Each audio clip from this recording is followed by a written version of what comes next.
ৰামপুৰ চলাপথাৰ নবোদয় জাতীয় বিদ্যালয়ত কৃতি ছাত্ৰ-ছাত্ৰীৰ সম্বৰ্ধনা অনুষ্ঠান।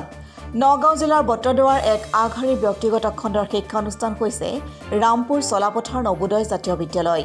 সদ্যঘোষিত হাইস্কুল শিক্ষান্ত পৰীক্ষাত 100% ছাত্ৰ-ছাত্ৰীৰ উত্তীৰ্ণৰে বৃহত্তৰ অঞ্চললৈ গৌৰৱ কঢ়িয়াই আনিছে।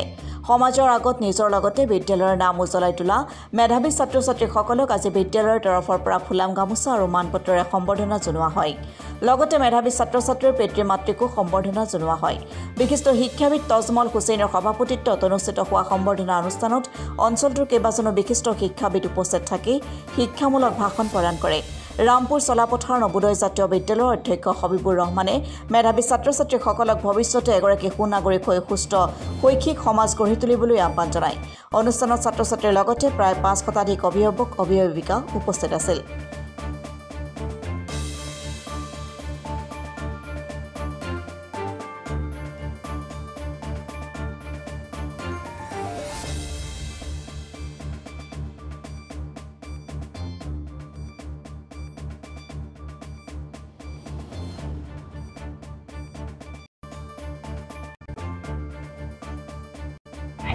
এইবাৰ হাইস্কুল শিক্ষান্ত পৰীক্ষাৰ যিটো ফলাফল ছাত্ৰ ছাত্ৰীয়ে কৰিব পাৰিছে, এই ফলাফলত আমি শিক্ষকসকল তথা এই অঞ্চলৰ ৰাইজসকলে অনেক আনন্দিত হৈছোঁ। আমি গৌৰৱান্বিত। আমাৰ ছাত্ৰ ছাত্ৰীসকল অনেক কষ্ট কৰিছে। আমাৰ ৰামপুৰ চলাপথাৰ নবোদয় জাতীয় বিদ্যালয়ৰ ব্যৱস্থাপনাত জড়িত হৈ থকা শিক্ষক শিক্ষয়িত্ৰী লগতে শুভাকাংক্ষীসকলেও যথেষ্ট কষ্ট কৰিছে। তেখেতসকলৰ দুৱা কষ্টত আজি যিটো ফলাফল পাইছোঁ, এই ফলাফলত আমি খুবেই সন্তুষ্ট হৈছোঁ। আৰু মই গোটেই অসমবাসীক দুৱা বিচাৰিছোঁ, আগলৈ এই ধাৰাবাহিকতা যাতে অক্ষুণ্ণ ৰাখিব পাৰে ৰামপুৰ চলাপথাৰ নবোদয় জাতীয় বিদ্যালয়, তাৰে কামনা কৰিছোঁ।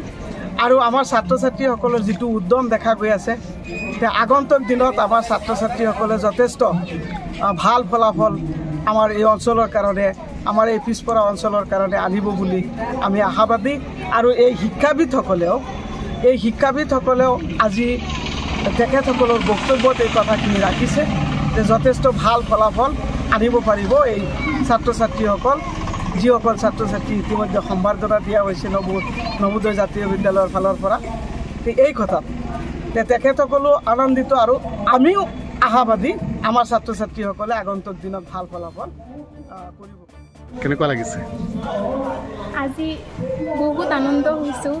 আমাৰ স্কুলত আহি বহুত ভাল লাগিছে। আজি ছাৰহঁতে আমাক সম্বৰ্ধনা জনাইছে আৰু ভাল ফলাফলৰ আমাৰ আশা আছিল, কিন্তু সেইটো হোৱা নাই। তথাপি আমাৰ ছাৰসকল আমাৰ পৰা সন্তুষ্ট হৈছে। এইটোৰ কাৰণে আমাৰ বহুত ভাল লাগিছে মনত। আমি সকলোৰ তৰফৰ পৰা ছাৰসকলক এতিয়াতো দিব পৰা নাই, আমি বহুত চেষ্টা কৰিম যাতে এইচএছত আমি ভাল এটা ৰিজাল্ট কৰিব পাৰোঁ। ছাৰহঁতে কি সপোন তোমাৰ, কি হ'বা ভৱিষ্যতে? মই ডক্টৰ হ'ম। আজি বহুত ভাল লাগিছে ইয়ালৈ আহি। আমি HSLC এক্সামত যিটো আশা কৰিছিলোঁ সেইটো কৰিব পৰা নাই, যদিও ছাৰসকল আমাৰ পৰা বহুত সন্তুষ্ট হৈছে।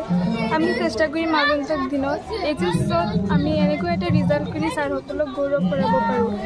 আৰু মোৰ বাবে সকলোৱে দোৱা কৰিব যাতে মই মোৰ সপোনটো পূৰা কৰিব পাৰোঁ। কি সপোন তোমাৰ, কি হ'বা ভৱিষ্যতে? মই এজন ডক্টৰ হ'ব বিচাৰোঁ।